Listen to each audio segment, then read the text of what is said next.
Hello everyone. आज जो हम लोग ये वीडियो बना रहे हैं ये क्लास 10th का क्वाड्रेटिक इक्वेशंस का चैप्टर है। देखो, सबसे पहले क्या होता है, हमें क्वाड्रेटिक इक्वेशन पहचानना आनी चाहिए कि क्वाड्रेटिक इक्वेशन किसे कहते हैं। ठीक है, किस इक्वेशन को क्वाड्रेटिक इक्वेशन कहा जाता है, किस फॉर्म में अगर इक्वेशन हो तो वो क्वाड्रेटिक इक्वेशन मानी जाती है। कोई भी इक्वेशन अगर a x square plus b x plus c is equal to zero के फॉर्म में है, मतलब कि इन दिस फॉर्म अगर कोई भी इक्वेशन है तो वो बोली जाती है कि वो क्वाड्रेटिक इक्वेशन है। ठीक है, तो अगर किसी भी फॉर्म कोई भी इक्वेशन अगर आपको इस फॉर्म में दी हुई है तो वो क्वाड्रेटिक इक्वेशन मानी जाएगी। ठीक है, इसी का मैं एक एग्जांपल देखता हूँ कि जैसे कोई इक्वेशन वो क्वाड्रेटिक है या नहीं है। सपोज एक इक्वेशन लिख रहा हूँ 5x square 6x plus 1 is equal to 0। ठीक है, तो मतलब 5x square plus 6 is equal to 1 is equal to 0। This is quadratic equation. अगर इस फॉर्म में कोई भी इक्वेशन दी होगी तो हम उसे क्वाड्रेटिक इक्वेशन कहेंगे। एनसीईआरटी की बुक में सबसे पहली जो एक्सरसाइज है वो आपको बोलती है कि पहली एक्सरसाइज 4.1 आपको ये कहती है कि रिकॉग्नाइज करिए कि कौन से जो है टर्म्स उसमें क्वाड्रेटिक इक्वेशन है या नहीं है। ठीक है, तो आप सॉल्व करके देखोगे उस इक्वेशंस को कि वेदर वो क्वाड्रेटिक इक्वेशन है या नहीं है। ठीक है, उसके 4.1 का जो सेकंड पार्ट है एक्सरसाइज का, उस पर आपको क्वाड्रेटिक इक्वेशन बनानी है।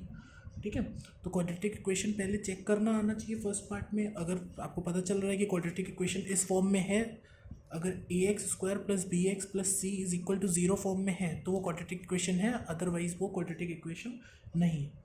ठीक है,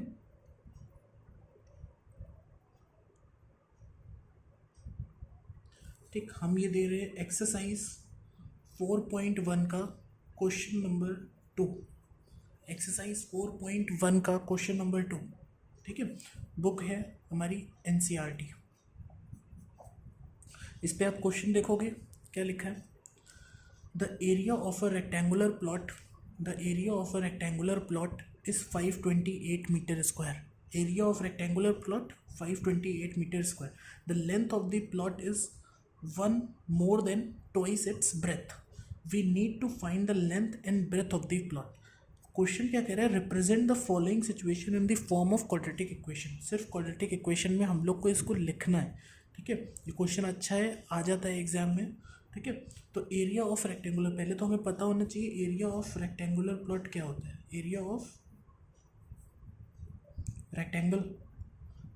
rectangle is L into B. अब हमको ये L इंटू बी दिया हुआ है 528 metre square. The length of the plot, what is saying, the length of the plot. अब हम क्या करेंगे, हमको बोल रहा है कि जो लेंथ ऑफ द प्लॉट है, अब देखिए इसकी इक्वेशन कैसे बनाई जाती है, जस्ट एक वर्ड बाय वर्ड पढ़ते रहिए। The length of the plot मतलब length of the plot equal to, जहाँ इस वर्ड मेंशन है वहाँ इक्वल टू हो जाएगा। ठीक है, जहाँ इस वर्ड मेंशन है वहाँ इक्वल टू हो जाएगा। Is one more than means 1 plus twice its breath का डबल, ट्वाइस इट्स ब्रेथ। ठीक है, ये फॉर्म में बन गया। अब हमको ऐसे तो लिखनी नहीं होगी इस इक्वेशन, हमको एक्स के टर्म्स में इसको एक्सप्रेस करना होगा। ठीक है, तो सपोज मैंने बोल दिया let the breadth be x. अगर मैंने ब्रेथ को क्या ले लिया, एक्स ले लिया, तो मेरी लेंथ कितनी हो जाएगी, मतलब ब्रेथ की जगह हम एक्स पुट कर देंगे तो हमारी लेंथ हो जाएगी 1 प्लस 2x। क्लियर हुआ, तो हमारी ब्रेथ पता चल गई x और लेंथ पता चल गई हमारी 1 प्लस 2x। और हमारे को एरिया का तो फॉर्मूला पता है, एरिया का फॉर्मूला है L इंटू बी। ठीक है, L into B, that means हम L की जगह लिख देंगे 1 plus 2x into x is equal to इस तरफ एरिया की तरफ क्या लिख देंगे 528 मीटर स्क्वायर। ये देखिए हमारी फॉर्म में इक्वेशन आ रही है। अब हमको पूरी इक्वेशन बनानी है तो इसको मल्टीप्लाई करेंगे, आगे मल्टीप्लाई करेंगे तो 1x प्लस 2x स्क्वायर और 528, ये 528 यहाँ पे प्लस का है, उधर जाके ये हो जाएगा आपका माइनस का, तो इधर 0 हो जाएगा। आपकी इक्वेशन क्या बन जाएगी 2x square plus x minus 528। ये आपकी देखो क्वाड्रेटिक इक्वेशन बन गई एंड दैट्स योर आंसर। बस आपको इतना बताना है कि क्वाड्रेटिक इक्वेशन कैसे बनी है। ठीक है, एक बार देख लीजिए ढंग से। ठीक,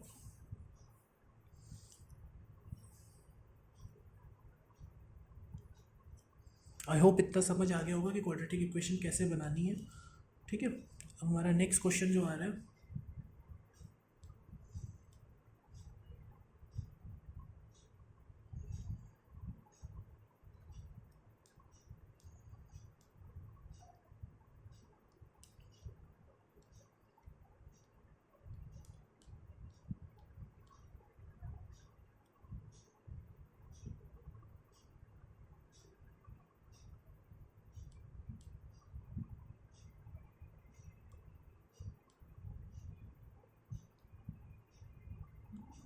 ठीक, अब हमने फर्स्ट कर लिया, सेकंड आप एक बार ट्राई करना, मैं आपको थर्ड वाला बता रहा हूँ, इसका जो एज वाला क्वेश्चन है।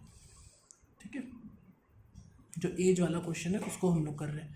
देखिए क्या लिखा है एज वाले में, Rohan's mother is 26 year older than him. Rohan's mother is 26 year older than him. ठीक है, तो इस लाइन को देखिए कैसे करना है। पहले जो वर्ड लिखा है उसको इक्वेशन बनानी आनी चाहिए। रोहन्स मदर इज, मैंने बोला इज जहाँ पर वर्ड होगा वहाँ आ जाएगा इक्वल 26 ईयर ओल्डर मीन्स बड़ी, 26 plus age of Rohan, 26 age of Rohan, मतलब रोहन की मदर रोहन से 26 ईयर ओल्ड बड़ी। ठीक है, इतना आ गया। अब इसको हमको क्या करना है, जब हमको ये वाली निकालनी है तो हम एक्स किसको मानेंगे, इसको, ये बहुत ध्यान रखना है कि एक्स किसको मानना है। तो हम एज ऑफ रोहन को क्या मान ले रहे हैं, एक्स। तो रोहन की मदर की एज कितनी हो जाएगी, Rohan's mother age x plus 26। देखिए दोनों इक्वेशन आ, एक मतलब ये पार्ट आ गया, रोहन की एज को एक्स मान लिया और रोहन की एज को एक्स मान लिया। ठीक है, और रोहन्स मदर एज कितनी हो गई आपकी, एक्स प्लस 2 है, 26। ठीक है, एक्स प्लस 26। अब आगे क्या लिखा है, आगे लिखा है the product of their ages, मतलब product of their ages means इन दोनों का प्रोडक्ट, इन दोनों का मल्टीप्लाई। तो प्रोडक्ट करेंगे तो क्या हो जाएगा, एक्स प्लस 26। इन दोनों का जो प्रोडक्ट है वो 3 years, the product of their edges 3 years from now will be 360। Sorry, अभी देखिए क्या हो रहा है, अभी एक गड़बड़ हो गई। इस पर क्या लिखा था, the product of their edges 3 years from now. 3 years from now means 3 साल बाद, 3 साल बाद इनकी एज का प्रोडक्ट। 3 साल बाद मीन्स, अब देखो 3 साल बाद दोनों की एज बढ़ेगी, इसकी सिर्फ नहीं बढ़ेगी रोहन की, इसकी भी एज बढ़ेगी। इसका मतलब हमारे 3 ईयर्स आफ्टर क्या हो जाएगा, जो रोहन की एज होगी वो x प्लस 3 हो जाएगी। ठीक है, और जो उसकी मदर की एज होगी, मदर की एज आपकी उसकी हो जाएगी x प्लस 29। ठीक है, और वो कह रहे हैं इन दोनों का product will be equal to 360। इन दोनों का प्रोडक्ट मीन्स x प्लस 3 और x प्लस 29, इनका प्रोडक्ट आपका क्या हो जाएगा, 360। आप इसको सॉल्व कर लोगे और ये वो क्वाड्रेटिक इक्वेशन आ जाएगी। क्लियर हुआ इतना। ये पहला जो एक्सरसाइज थी वो आपको इक्वेशन बनाने वाली थी, बहुत सिंपल एक्सरसाइज है, सिर्फ आपको पहचानना है क्वाड्रेटिक इक्वेशन कौन सी होती है। फिर क्वाड्रेटिक इक्वेशन जब पहचान ली तो उसके बाद कैसे वो बनाई जाती है वो पहचानना आना चाहिए। क्लियर है इतना। ठीक है, अब हमको नेक्स्ट जो करना है क्वाड्रेटिक इक्वेशन बाय फैक्टराइजेशन। ठीक है, क्वाड्रेटिक इक्वेशन बाय फैक्टराइजेशन।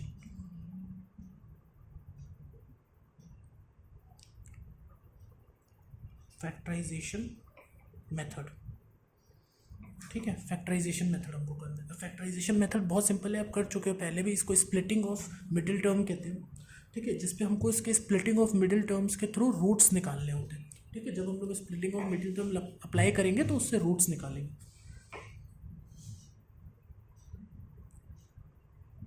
जैसे एक सब मैं करके दिखाता हूँ।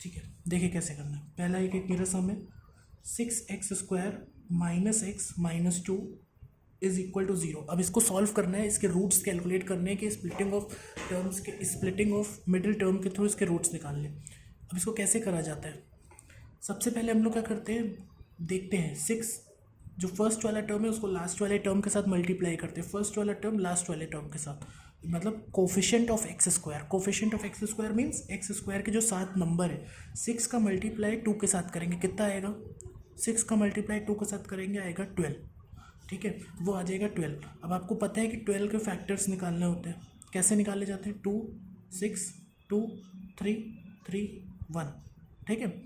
अब मैंने यहाँ पे लिखा है माइनस, जब यहाँ पे लगा हुआ है साइन माइनस का मतलब मुझे इसके फैक्टर्स माइनस करके ऐसा लाना है कि बीच में क्या आ जाए 1, यहाँ पर कुछ नहीं होता है तो डैट मीन्स 1, डैट मीन्स 2 2 ज़ा 4, 4 - 3 क्या आ जाएगा 1, ठीक है।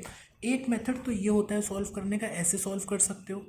दूसरा मेथड क्या है, एक और मेथड बताता हूँ, 6 × 2 कितना हुआ 12। अब आप बताओ 12 किस किस के टेबल में आता है, 12 किस किस के टेबल में आता है। सबसे पहले एक आता है 12 2 6 ठीक है, और फिर दूसरा आता है 3 4 ठीक है। अब हमको क्या करना है, इन दोनों में से वो सेलेक्ट करना है जिनको माइनस करके मेरा क्या आ रहा हो, बीच वाला टर्म आ रहा हो। क्योंकि यहाँ पे क्या साइन है, माइनस का, अगर यहाँ पे माइनस का सम है, सॉरी माइनस का साइन है तो माइनस करके बीच वाला टर्म लाएंगे, अगर यहाँ पे प्लस का साइन है तो हम प्लस करके बीच वाला टर्म लाएंगे। आया समझ में। तो यहाँ पे कौन सा साइन है, माइनस का, डैट मीन्स कि 3 × 4 दिया है तो 4 - 3 या 3 - 4 करके हमारा 1 का साइन, सॉरी 1 बीच में आ जाएगा।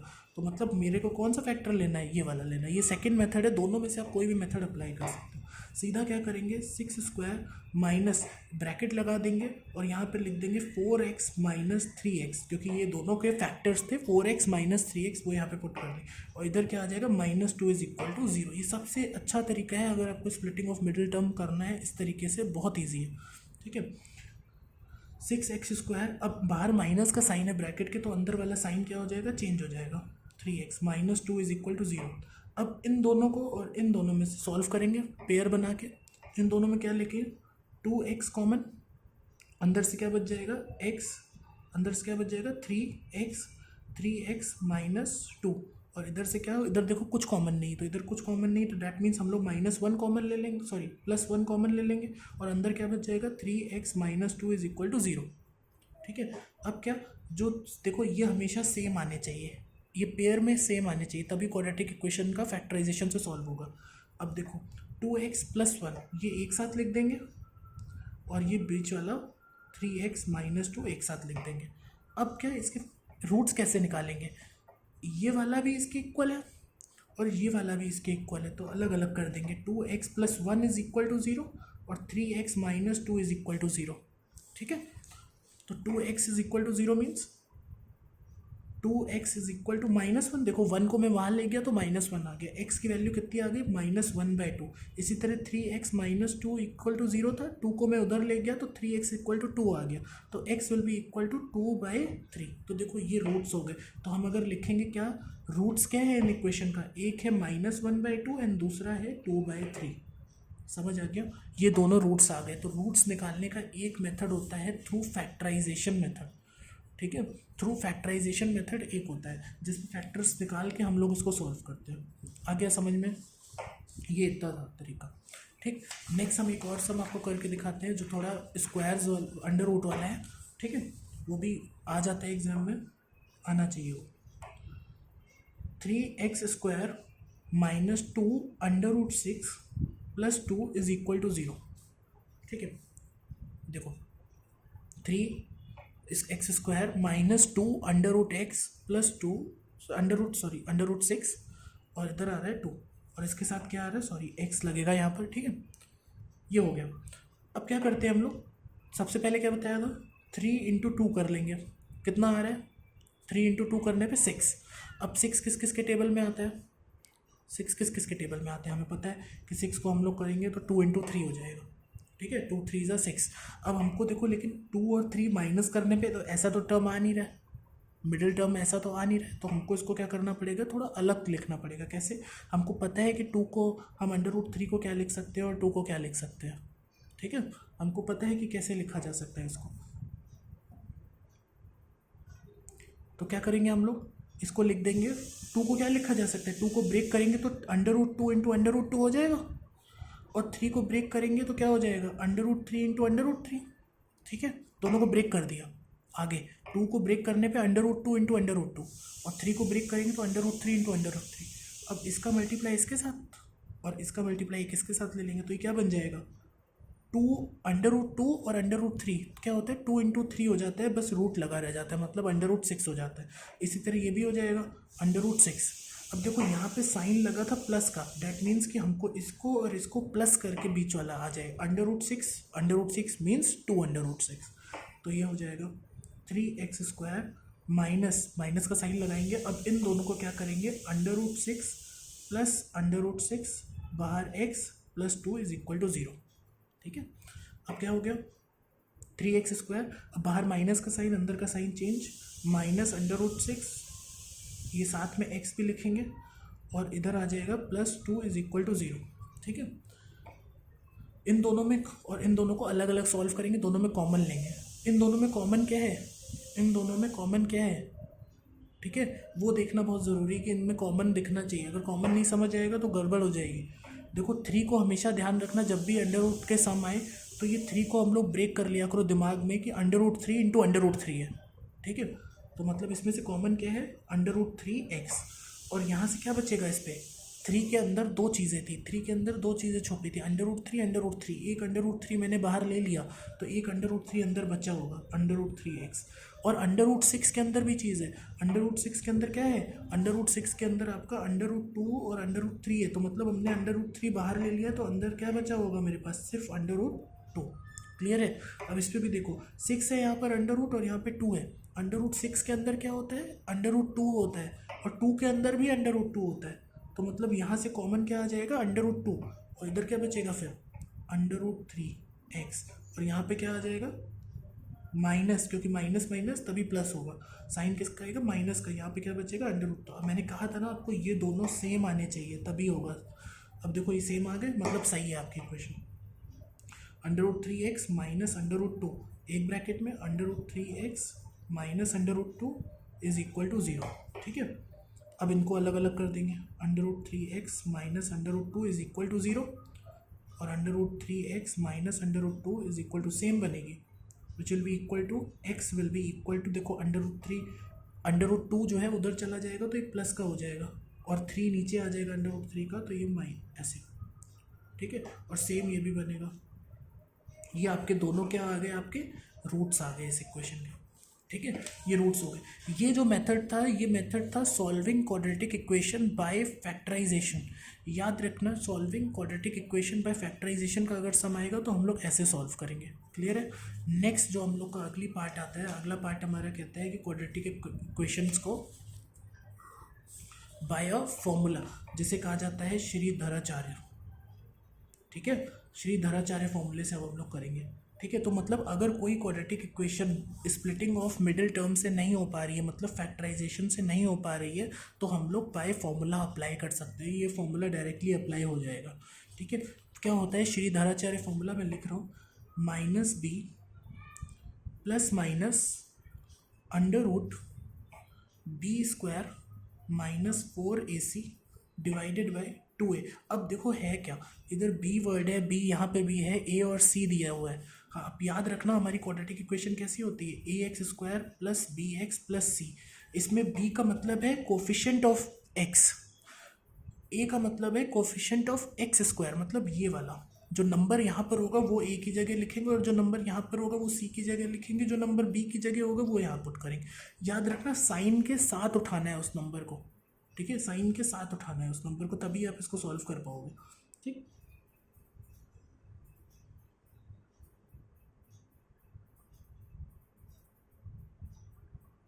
मैं एक इक्वेशन ले रहा हूँ, इसको फॉर्मूले को सॉल्व करके दिखा रहा हूँ इसको कैसे करी जाती है। ठीक है, देखो एग्जांपल दे रहा हूँ।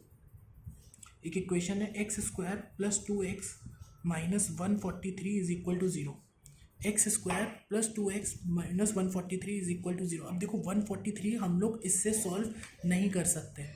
ठीक है, तो हम लोग ने क्या करा, हम लोग ने सीधा ये फॉर्मूला लगा देते हैं श्रीधराचार्य, इजी है।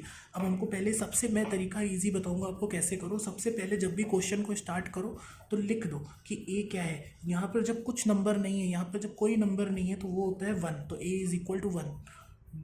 b क्या है, यहाँ पर देखो 2x के आगे क्या लगा हुआ है 2, और उसको साइन के साथ उठाना है तो मतलब +2, और c क्या है, c मेरा दिया है 143, मैंने कहा उसको साइन के साथ उठाना है तो मतलब -143।